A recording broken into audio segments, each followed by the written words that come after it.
going on, everybody? Manny Reads Comics here. This is actually take two. I had this going. We were talking about it and everything, and I realized I wasn't recording. So here we are with take two.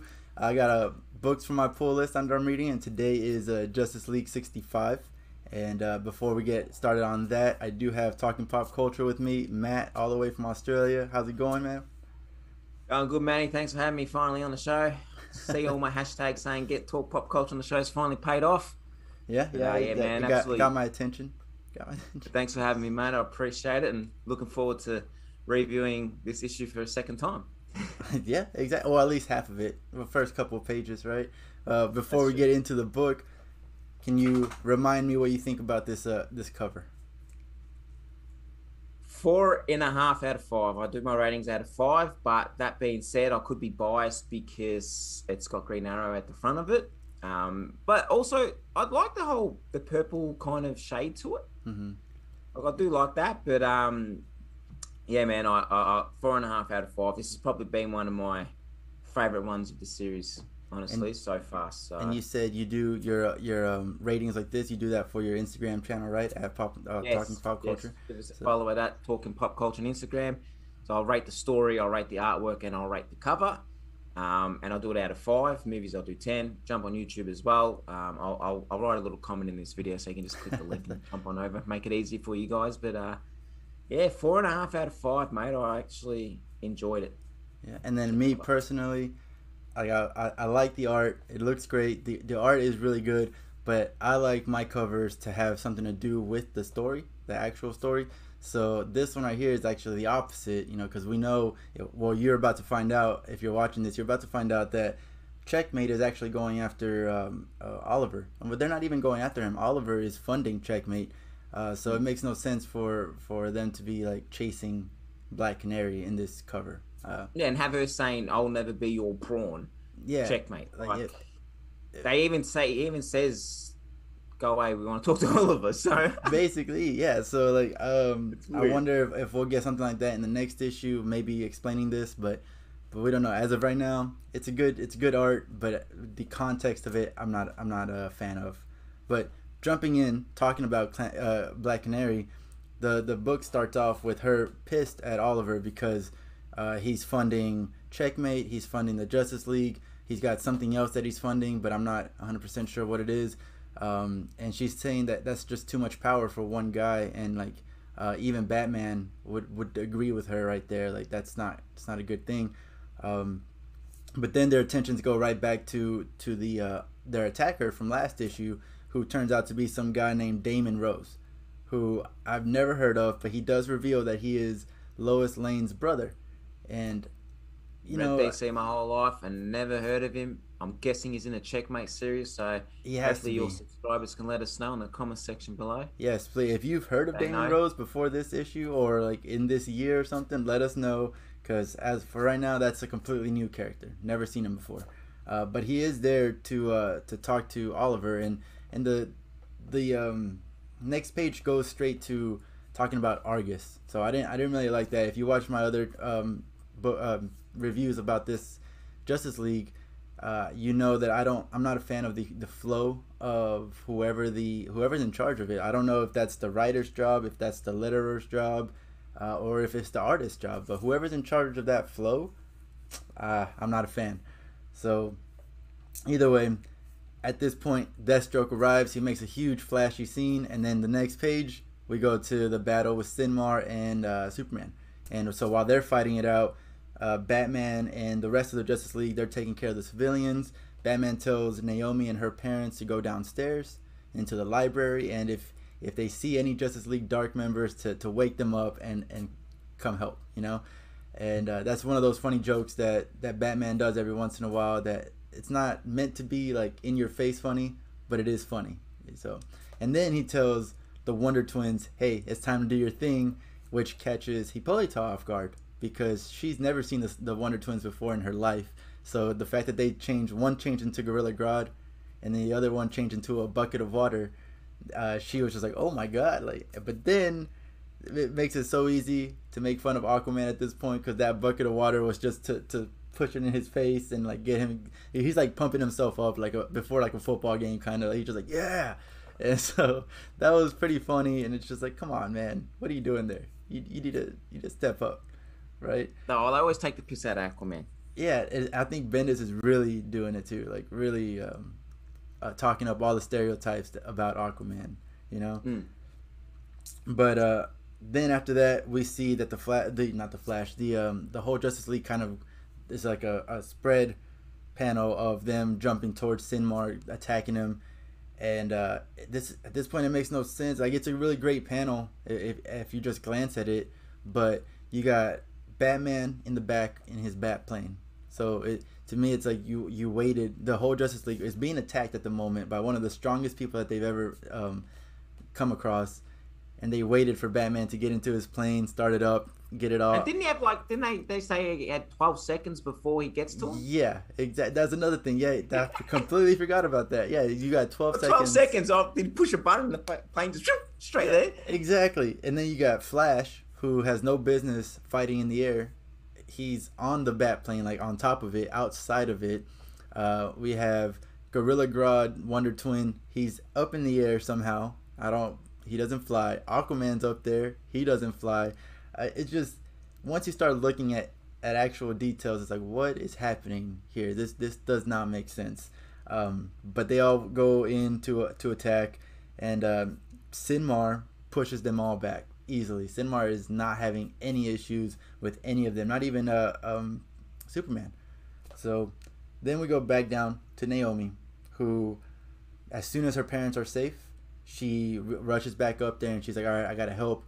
At this point, I really thought Bendis, because this is Bendis's baby right here, I really thought that she was gonna knock out Synmar. I thought that she was gonna go up there and just be the big hero, because she is a powerhouse, right? But luckily, Bendis was like, no, I'm not going to do that. She was enough of a threat to distract Synmar. But in the end, she missed, because at that moment, Superman came in last minute, took Synmar all the way up to space, and the only one that could follow was Hawkgirl, right? Hawkgirl just went up there, and she's asking for more people. She's saying, call everybody. Synmar, again, takes down Superman, takes down Hawkgirl, and then Aquaman here, he starts asking if Shazam is available, which is weird because Shazam in the Teen Titans Academy, we find out that he's not able to turn into Shazam currently. Yeah. But you know what, now that I think about it, Shazam just came out, the book, the newest book. Issue 1, but I thought that was based on Future State, but anyway. Yeah. I don't know. Because he asked for Black Adam as well. Because Black Adam I was getting really good with Bendis because I love Black Adam as well, and like he's gone now, and it's like far out, man. Like he left so good right before the attack, yeah. So yeah, he should have probably came back. But you're right. No, I completely forgot that Black Adam was there. Yeah, because I asked for Black Adam, and then they're like, he flew back to Kandor, and that he's. Whatever, he doesn't want to work together with the Justice League, and then he's like, oh, what about Shazam? And then I was just thinking to myself, like you were saying, like I haven't been reading Titans Academy, but I've been keeping up with it, and I was like, I'm pretty sure he was something wrong with he not being able to turn into Shazam, right? And then, like you said, I thought this new Shazam book continues on from the Future State, so I don't know about that. Yeah, it just to me, it's kind of like that disconnect. Like he's a main core member of the Justice League. He should know what's going on with Shazam, basically. Yeah, but it is what it is. Batman then, he basically is just saying like the justice, the Hall of Justice cannot fall. It is not allowed to fall. And immediately you can just see it getting blown up in the back. Like it's like, yeah, well, it can, it's going to, but unfortunately that leaves off in a cliffhanger. We don't know what's going on with them, because then it goes back over to Deathstroke, Oliver Queen, Black Canary, and Daemon Rose, and they're all basically in a standoff. Everyone's got like an arrow and a gun pointed and everything, and it's at this point, and I'm really glad that this happened. Oliver realizes that isn't Slade Wilson. That's not Deathstroke, and I was really proud of myself. I don't know about you, but when I was reading it, when Deathstroke, before we find out what he says, Deathstroke basically comes in and he says, I wasn't even aiming for you guys. I didn't notice you until the last second, until like right before I pulled the trigger, and my first thought was that's not very Deathstroke. Like Deathstroke doesn't notice things last minute. Yeah, he knows everything. But then also with me, I was like, all right, maybe he's old and he's slipping up. But then it was the fact that he got shot. Like he's against the van, he had the shot. I was like, yeah, nah, Deathstroke's not getting shot. Nah, exactly. Like I was just like that. That just seems weird. It just doesn't. Even if he's joking, like, that was my thing. When I read that, I was like, this might all be tying into Checkmate. That's the thing with Banderas. The way he writes is what's Synmar? Synmar, isn't it? Is that his name? Synmar. You need to have read Superman to know who he is. You need to read his Naomi book to know obviously who Naomi is. You need to read Checkmate to understand this story with Checkmate, because this is obviously going to tie into Checkmate. Right. And I remember one of our other 1 month later guys, Nick, asked about, is there any mention of Checkmate in Justice League, another book? And obviously there is in this I didn't want to say anything to him because I was thinking I'm not going to spoil it for him. Oh well, this is a spoiler, so he knows not to watch. But that's what I mean. Like Banderas does a great job of tying where you have to, like, even if it's not a tie-in, you have to read his other work to understand what's going on. And you know what? It's interesting because like Synmar is his creation. He did create Synmar in the Superman run. But I was just thinking that this Synmar attacking right now makes no sense because like in his Superman run, you realize why Synmar was attacking. He was attacking Superman because he felt like he needed to fulfill his destiny as his people's Superman, right? Yeah. I don't see that here. I don't understand why he's attacking. Like, he already realized in the last issue, like, he got caught or whatever, but he already I feel like he made his peace with Superman. Yeah. And now he's That's attacking. what I thought in Superman as well. I thought that I didn't expect to see him again, but obviously something's happened. Someone's mind tricked him, or I don't know. I have no idea. And that's what we're obviously going to find out in the next 2 or 3 issues. I wonder what's going on. Maybe it's someone messing because they want to mess with the United Planets. They don't want that to actually happen, right? So here's the spark, I guess. But so Oliver realizes it's not Slade. It's at that exact moment that the whole viewers or readers, they realize all of this is happening at the same time, because this is remember when Hawkgirl was like, hey, call all the Justice Leaguers. I believe both Black Canary and Green Arrow, they both get a call from the Justice League, which scares Daemon Rose. So he shoots Deathstroke. Deathstroke shoots Green Arrow. Green Arrow shoots Deathstroke again too. But I don't know who. Oh wait, hold on. I think I wrote it down. It's Deathstroke. I know. Oliver put an arrow into someone's gun. Yeah. Green Arrow hit it into Deathstroke's gun. Yeah, so Deathstroke could shoot one of them, and Damien, I think, shot Deathstroke. Yeah, and I think, but before Oliver could do that with Deathstroke's gun, though, Deathstroke hit Black Canary. There you go. Right. I think that's how it is. It's just a whole bunch. You got to look at it, right? But that's it. It ends with everybody's down. Everyone got hit one time and got knocked out. Come on. Especially Deathstroke. Like, that's another thing. Deathstroke wouldn't get. It's not down. Well, that's the thing. It's not Deathstroke. Like, at that point, I thought, this isn't Deathstroke. Again, you probably have to read Checkmate to understand that this is probably a different Deathstroke or whatnot. But it's definitely not the real Deathstroke. Yeah. I don't think so. So basically, but I like the both ending. I like the both cliffhanger endings. I just hope that it continues to do this. I like this kind of style that he's done, where it's half about this Justice League and half about this Checkmate. I actually don't mind it. Like, a lot of people try to tell those two stories and it doesn't really pay off. He's done a good job of putting them together and combining them, which was pretty enjoyable. Yeah, no, like we've been saying, his writing here is way better than what he did with Superman. Like, I guess he's finally picking up the pace. He's finally realizing what he needs to do, what the fans want. Maybe, who knows? Well, we had me saying this in the first take, so I better say it in this take because I like to own up when I'm wrong. If you watch our 1 month later, if your subscribers watch our 1 month later group, and obviously when we do our group chats, I've been giving Banderas a lot of shit. I dropped this book from my pull list. This issue was the last one that I had, and I can say I'm putting it back on my pull list, and I was wrong, and I've got to learn to shut up and be patient and listen to Manny, because Manny kept telling me to shut up and be patient. Sometimes, I've been known to be wrong a couple times. And he just kept saying, just keep reading. I'm like, no, good. I'm just done with this bullshit. No. And yeah, I think it's because it's Green Arrow. Green Arrow's like my third favorite hero. He's one of my favorites. I think maybe because he's getting more of that spotlight that I've enjoyed it more. Obviously, I did get a bit happy with Deathstroke because, again, I can't wait for Deathstroke series to come out. But again, once I see a lot of my favorite in it, it gets me more excited. And obviously, the Flash is my favorite hero. He's always going to be in the Justice League. But this Naomi her last name isn't really rubbing. McDuffie doesn't. Naomi McDuffie. I don't know. I could have thought of a better name. I'm still trying to warm up to Naomi, but I thought this was all going to be a push to Naomi to be, the Justice League. Same. And it finally has kind of steered away from that. It was just like Oliver said in a couple of issues back, yeah, welcome to the Justice League, whatever. Or Justice Society, I can't remember exactly.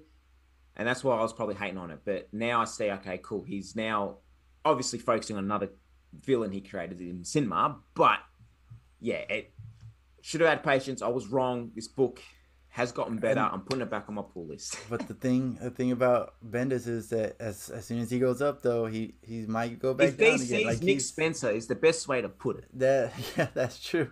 That is true. He does have, but though Bendis does have more bad product, but he, than what Nick Spencer has on Spider-Man. But yeah, he is like that. Yeah, he's he's a roller coaster. But yeah, like we said, that's how it ends. It's a cliffhanger on both storylines. So with this, I gave it a 5.5 out of 10. It's because it is entertaining, but there's so many things like that. It's just getting too ridiculous. We had the Wonder Twins, which I said that if that was the only thing, if Wonder Twins becoming a bucket of water to get it on Aquaman, if that was the only thing, that would have been fine. That would have been funny, no big deal. But then we got like non-flyers in the air. We got like people waiting on Batman to go like that. It's just too ridiculous. I didn't like it. It does have a better flow, but it's still kind of not great. So like that is a negative for me.